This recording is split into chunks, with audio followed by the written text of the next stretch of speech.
What's going on, my PT peeps, my Walking Dead family, and my fighters? I'm One Eyebrow, also known as PT, and I'm back to talk about The Walking Dead. Spoiler warning for The Walking Dead show, comics, all that stuff. Obviously, spoiler warning because it's right there. But ultimately, we got some information, some reviews, some people talking about Season 10, Episode 9 and 10. So they spilled the beans a little bit. More and more spoilers are coming out. So obviously, again, spoiler warning. And as always, these may or may not occur. They are potential spoilers. But before we get to it, guys, please hit that subscribe button. We have a goal of 100,000 subscribers. If you like what we do, show us some love by hitting that subscribe button. Also, you can hit the join button, become a valued member of our PT channel, Walking Dead family, and make sure you ring the bell if you are a subscriber to get notified when we post videos every day. Now let's get to it. And there are a bunch of reviews going around, and here's one of them. Review of episodes 10.9 and 10.10. The Insider said, the first episode, Squeeze, reminds me of the cave-based horror film that had a bunch of women trapped in a cave with monsters.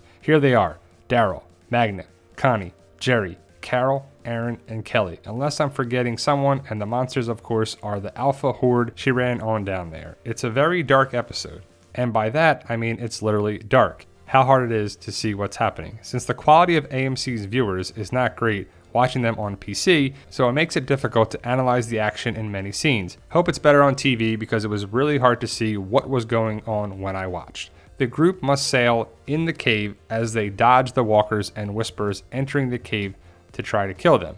This results in some dangerous sequences, including moments I literally held my breath. If you're like me, you probably bet on who could or couldn't make it out of it. I really can't tell who survives or not, or if someone dies, which makes it difficult to end the episode, but you will understand soon.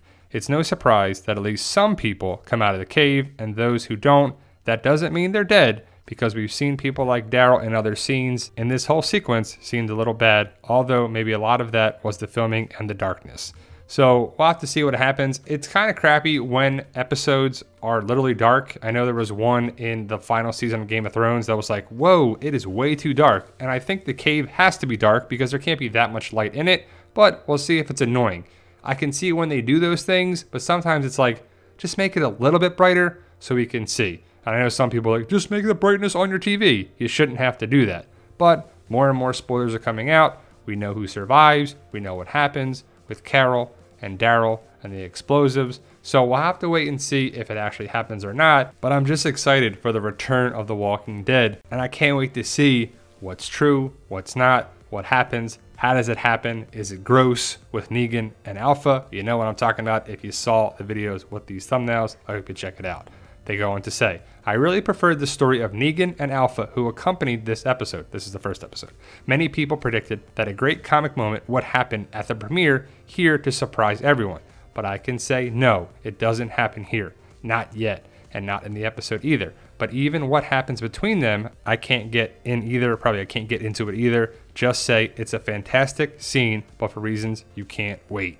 I really like the second episode, and we moved to a different kind of horror movie where Beta literally turns into Jason Voorhees. In fact, he invades Alexandria through a tunnel made by Dante and begins to murder random residents in their homes, creating chaos with newly formed walkers while seeking his true prize, the newly arrested Gamma, who turned traitor and sought refuge in Alexandria. It's a star and creepy sequence. Even if I don't know what happened, this episode also gives us a direct fight between Daryl and Alpha, who goes to interesting places and sees the return of an absent character. And I wonder who the absent character is. Is it Lydia? Probably, it's most likely Lydia.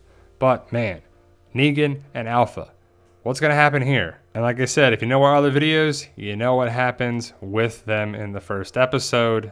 And I really hope they don't show too much, but it's kind of gonna be creepy when Alpha and Negan kiss and Alpha's still wearing the mask. And if it happens, our theory looks to be true. The tunnel into Alexandria, the sewers, the grave that Dante dug is a connection so Beta gets in.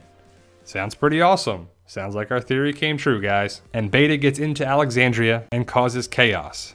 It should be awesome and creepy at the same time, but this is The Walking Dead.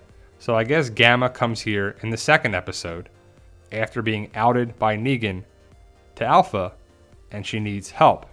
So she's probably put in the jail cell. Another whisper in that jail cell, right? But what's gonna happen with Alpha and Beta and Negan and Gamma? Do you think Gamma survives? I really don't know. And what's the fight gonna be like between these two? Does Daryl get into the Whisperer camp with the Whisperer mask? I would assume so, right? How else could he get so close? But I can't wait to find out. Elsewhere, we see Father Gabriel starting to lose his head a little, now fully transformed into a warlord, threatening to cut off his fingers and pull the teeth of the Whisperers to break them and get information. Rosita tries to keep him under control, but I'm curious to see where they're taking his character. They kind of did it to Aaron too early this season, and everyone is more nervous than ever. Some things that were not addressed in any of these episodes were Eugene communicating with the person on the radio. He is not in any of the episodes, that's the first two. Or Michonne's fate on her solo mission with Virgil. I assume she'll have her own episode for that, but she's not one of the first two. Also, don't hold your breath for Maggie's surprise return, because that doesn't happen either. These episodes were, well, the second is better than the first, but I think the conflict is starting to drag on a bit, so I hope to close it by the end of the season. It seems like they are going in that direction, which means 6 intense final episodes will probably come after these two, and these were pretty intense as they are. I have more to say about both of them since they really went out. Sorry for being so enigmatic. So I'm not sure if this was Forbes or Insider, Entertainment Weekly or what, but credit to them. This is their review and words, and I'm just sharing it with you, and I'm excited for the return of The Walking Dead, that's for sure. But what do you make of all this stuff, guys? So Father Gabriel is a warlord. He's trying to be a rictator. No Eugene, no Michonne, no Virgil. But I just think that they're building up Father Gabriel somewhat to probably die in the back half of season 10. I would assume that he's connected with Rosita, so he's probably got to die, right? Well, no, but the theory that we have is that Rosita is connected with relationships and those people die. Spencer, Abraham, Sadiq, soon to be Father Gabriel, maybe Eugene. I don't know what's going to happen, but Rosita trying to reel in and calm down Father Gabriel is probably a problem between the two. Father Gabriel sees it one way and Rosita sees it another. So I guess Father Gabriel could survive and stay alive, and maybe they just break up. So maybe that's why Rosita and Eugene may kiss. Or maybe they don't. Or maybe it's a dream sequence. We're not sure, but I can't wait to find out, that's for sure. No Michonne, which I didn't think so. Probably we're going to get episode 11 and 12. And the rumor is that Michonne's last episode is season 10, episode 12. We'll have to see if it's true or not. And then eventually, this is going to happen. Yumiko, Eugene, and Ezekiel go somewhere. Do they talk to Princess, the Commonwealth, Stephanie? We're just not sure, but those three go on a mission. Where are they going? And I wonder if the war is going to be done by episode 13 or 14. Well, I guess the war has started, right? I mean, there's been some problems and different aspects to it, but the battles and the big sequences could be around episode 14, maybe 15 at the latest. And then you have the season finale setting up the Commonwealth story arc with Eugene, Yumiko, and Ezekiel going somewhere to find Stephanie and the Commonwealth if they do that whole angle, which I think they may. But let me know your thoughts. Post your comments below, guys. And for those interested in my Zombie Apocalypse book series, all the proceeds from the book series come back to the channel as well as the book series, so we can continue to make these awesome videos as well as great stories in the book series. Thank you guys for watching, and tell them, Daryl. Yo, we love you guys. Honestly, thank you.